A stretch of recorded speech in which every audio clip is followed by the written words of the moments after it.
Hello, beautiful brides. My name is Adina in South Africa, and today I just want to share with you what I've learned from chapter 3 in the Restore Your Relationships course, The Potter and the Clay.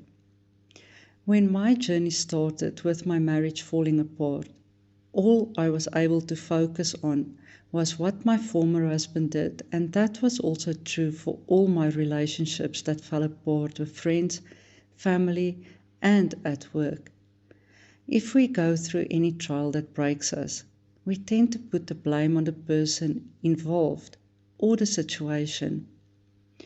After he led me to find Restore Ministries International and I started working through the courses and the books, I began to see myself for who and what I was and my contribution to the destruction of my marriage and many other situations in my life.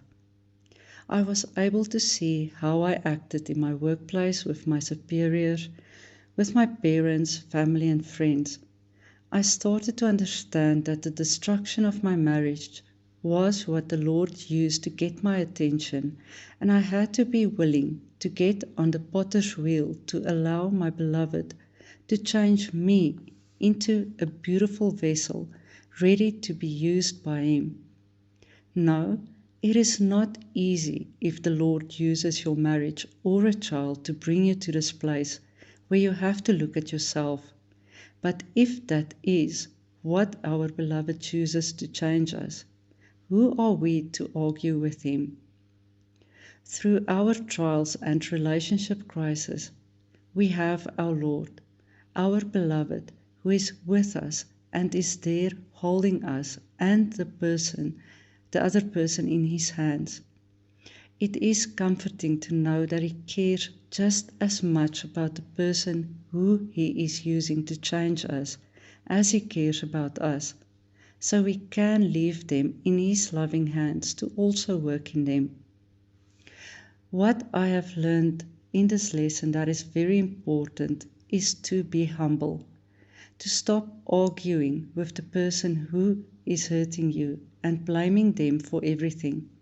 Take all the blame on yourself, because blaming the other person and arguing with them will only prove that you are full of pride and self-righteousness. Pride and self-righteousness will do more damage and will just push the other person further away. Our beloved hates pride and self-righteousness. Instead, ask His forgiveness. There is a beautiful prayer that you can pray in this chapter based on Psalms 51, verse 2 to 4. Seek His face and turn from your wicked ways. On this journey, we can rest in the fact that we have our beloved, and He catches all our tears and puts them in a bottle. Only cry at His feet and spend your time wisely by remaining in His word and renewing your mind daily.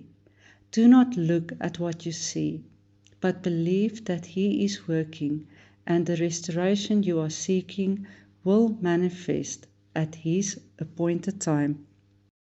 Please visit us on loveatlast.org for more life-changing courses or visit encouragingbookstore.com to buy the Abundant Life series of books and many more.